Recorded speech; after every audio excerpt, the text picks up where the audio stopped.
श्रीकृष्णस्य प्रसादार्थ कुरुते एकादशी व्रतम् तेन वशयो हरि साक्षात् अभिव्यस्यति न संशयः।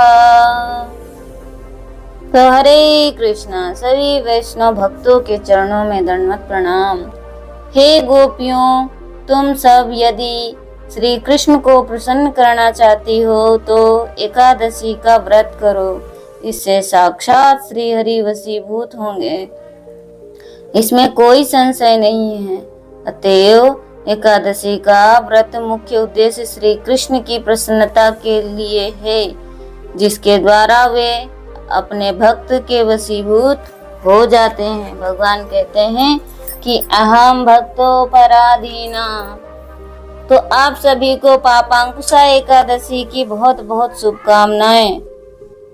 पापांकुशा एकादशी को महत्वपूर्ण एकादशियों में से एक माना जाता है, क्योंकि जो लोग इस दिन को मनाते हैं उन्हें स्वास्थ्य, धन और सभी सांसारिक इच्छाओं का आशीर्वाद मिलता है। यह भी माना जाता है कि यदि कोई व्यक्ति पापांकुशा एकादशी का व्रत नहीं करता तो वह कभी भी अपने पाप से मुक्त नहीं हो पाएगा और उसके बुरे कर्म जीवन भर जारी रहेंगे। उपवास का यह पूजनीय व्रत पुण्य 100 सूर्य यज्ञ या 1000 अश्वमेध यज्ञ के बराबर है। पापांकुशा एकादशी के दौरान अनुष्ठान। पापांकुशा एकादशी पर हिंदू भक्त कठोर या मौन व्रत रखते हैं। इस व्रत को करने वाले व्यक्ति को सुबह जल्दी उठना चाहिए और स्नान करने के बाद साफ कपड़े पहनने चाहिए। पापांकुशा एकादशी का व्रत अनुष्ठान दशमी के दिन से शुरू होता है। इस दिन सूर्यास्त से पहले एक समय का सात्विक भोजन किया जाता है और व्रत एकादशी के अंत तक चलता है।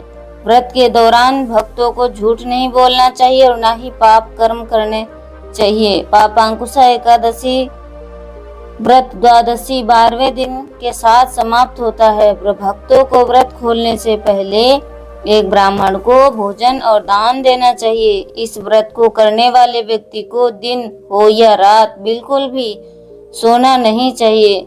वे अपना समय भगवान की स्तुति में, वैदिक मंत्रों और भजनों का पाठ करने में बिताते हैं। विष्णु सहस्त्र नाम का पाठ करना भी शुभ माना जाता है। पापांकुशा एकादशी के दिन भगवान विष्णु की विधि विधान से पूजा की जाती है। इस दिन भगवान विष्णु के गरुड़ पर विराजमान स्वरूप की अत्यंत भक्तिभाव से पूजा की जाती है। श्री हरि पद्मनाभ रूप की पूजा फूल, पान के पत्ते, दीपक, अगरबत्ती से की जाती है। पूजा अनुष्ठान के अंत में आरती की जाती है। पापांकुशा एकादशी के दिन दान पुण्य का विशेष फल मिलता है। यदि कोई व्यक्ति व्रत करने में असमर्थ है तो वह ब्राह्मणों को कपड़े, भोजन और अन्य आवश्यकताएं दान कर सकता है और वो अन्य का त्याग करें, क्योंकि सारे पाप अन्न में होते हैं। इस प्रकार वही पुण्य प्राप्त कर सकता है। कुछ लोग पापांकुशा एकादशी के दिन ब्राह्मण उत्सव का आयोजन करते हैं। ऐसा माना जाता है कि जो लोग पापांकुशा एकादशी के दिन दान करते हैं वे मृत्यु के बाद कभी भी यमराज के निवास नरक में नहीं जाते हैं। पापांकुशा एकादशी का महत्व। पापांकुशा एकादशी की महिमा का वर्णन ब्रह्म वैवर्त पुराण में किया गया है।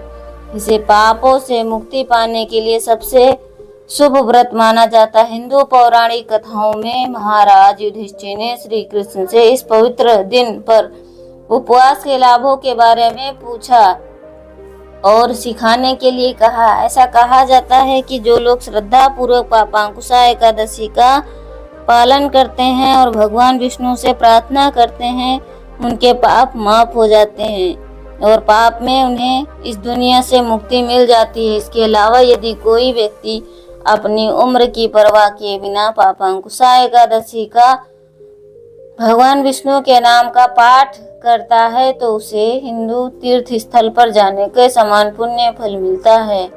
तो जो लोग एकादशी का व्रत करते हैं और भगवान के नाम का जाप करते हैं तो उन्हें तीर्थ स्थान पे जाने का फल और पुण्य मिलता है और मृत्यु के देवता यमराज का आशीर्वाद भी प्राप्त होता है।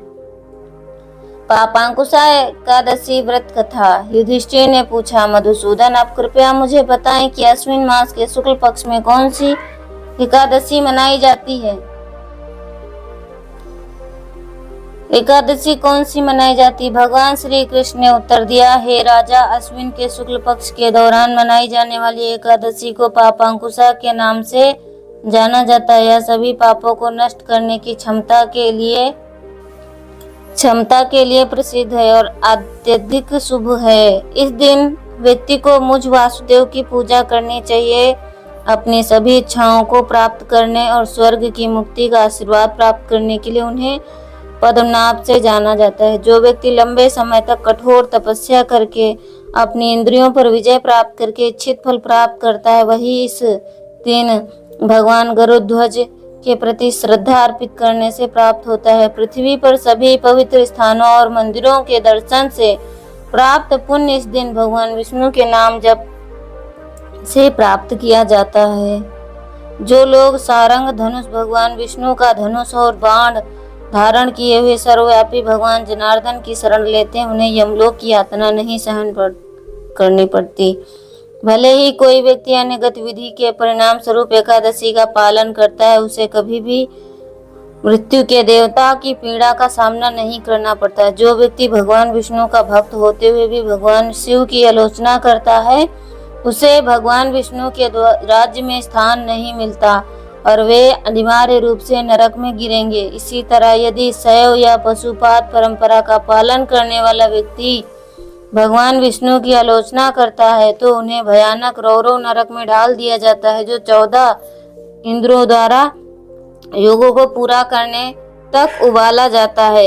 एकादशी स्वर्ग, मुक्ति, अच्छा स्वास्थ्य, सौंदर्य, धन और मित्र प्रदान करती है, सभी के लिए लाभकारी है। हे राजा, एकादशी का व्रत और रात्रि जागरण करने से मनुष्य सहज ही भगवान विष्णु के लोक को प्राप्त कर लेता है। हे राजाओं के राजा, ऐसा व्यक्ति माता की ओर से 10 पीढ़ियों और पिता की 10 पीढ़ियां और यहाँ तक कि पत्नी के परिवार की भी 10 पीढ़ियों का उद्धार करता है। जो लोग एकादशी व्रत का पालन करते हैं, वे जीवन के बाद भगवान विष्णु के धाम को जाते हैं। अश्विन माह के शुक्ल पक्ष में पापांकुशा एकादशी व्रत करने से मनुष्य को सभी पापों में से मुक्ति मिल जाती है और उसे भगवान श्री हरि की प्राप्ति होती है। जो व्यक्ति सोना, तिल, भूमि, गाय, अन्न, जल, जूते, छाता का दान करता है, उसे कभी भी मृत्यु के देवता यमराज का सामना नहीं करना पड़ता। हे महान राजा, अपनी क्षमता के अनुसार एक निराश्रित व्यक्ति को भी अपने दिन को सफल बनाने के लिए स्नान और प्रार्थना जैसे कार्यों में संलग्न रहना चाहिए। जो लोग स्नान, पाठ, ध्यान और यज्ञ जैसे पुण्य कर्म करते हैं, उन्हें यम की भयानक पीड़ा का सामना नहीं करना पड़ता। समाज में जिन व्यक्तियों को लंबी आयु, धन, कुलीन वंश और अच्छे स्वास्थ्य का आशीर्वाद प्राप्त होता है, वे अपने पिछले जीवन में सदाचारी थे, जिसके कारण उन्हें अपने वर्तमान जीवन का आनंद मिलता है। जाने क्या करें और क्या ना करें। धार्मिक मान्यताओं के अनुसार एकादशी के व्रत के दौरान लहसुन, प्याज और मांसाहारी भोजन का सेवन नहीं करना चाहिए। यदि कोई व्यक्ति इस दिन व्रत नहीं रखता और उसके परिवार का कोई सदस्य एकादशी का व्रत कर रहा है, तो इस दिन चावल का सेवन नहीं करना चाहिए। जो लोग एकादशी का व्रत नहीं रखते, उन्हें भी इस दिन शराब व अन्य नशीली पदार्थों का सेवन नहीं करना चाहिए। कहा जाता है, इससे भगवान विष्णु क्रोधित होते हैं। प्रचलित मान्यता के अनुसार एकादशी के दिन तेल, साबुन, शैम्पू आदि का प्रयोग नहीं करना चाहिए। इस दिन महिलाओं को बाल भी नहीं धोने चाहिए। इसके अलावा इस दिन पुरुषों को अपने बाल व दाढ़ी काटने की अनुमति नहीं है। पापांकुशा एकादशी के दिन चावल, बैंगन और दाल नहीं खाना चाहिए। एकादशी के दिन खाद्य पदार्थों को खाना अशुभ माना जाता है। साथ ही इस विशेष सफाई से बचना चाहिए। पापांकुशा एकादशी के व्रत वाले दिन भगवान विष्णु के सामने दीपक जलाएं। ऐसा माना जाता है कि अगर कोई इस दिन भगवान विष्णु को दीपक दिखाता है, तो उसे विष्णु भगवान के धाम में जाने को मिलता है और वैकुंठ में जाता है। और उसे मृत्यु के बाद स्वर्ग में जगह भी मिलती है। पापांकुशा एकादशी व्रत के दौरान भगवान विष्णु की पूजा करने के बाद व्रत का पाठ अवश्य करना चाहिए। ऐसा माना जाता है कि एकादशी व्रत करने से जीवन के सभी पाप नष्ट हो जाते हैं। तो एकादशी महामहोत्सव की जय, पापांकुशा एकादशी महामहोत्सव की जय, आप सभी वैष्णव भक्तवृंद की जय। तो व्रत रखिए, व्रत का पारण कीजिए, व्रत के जो नियम है वो नियम कीजिए। हरे कृष्णा।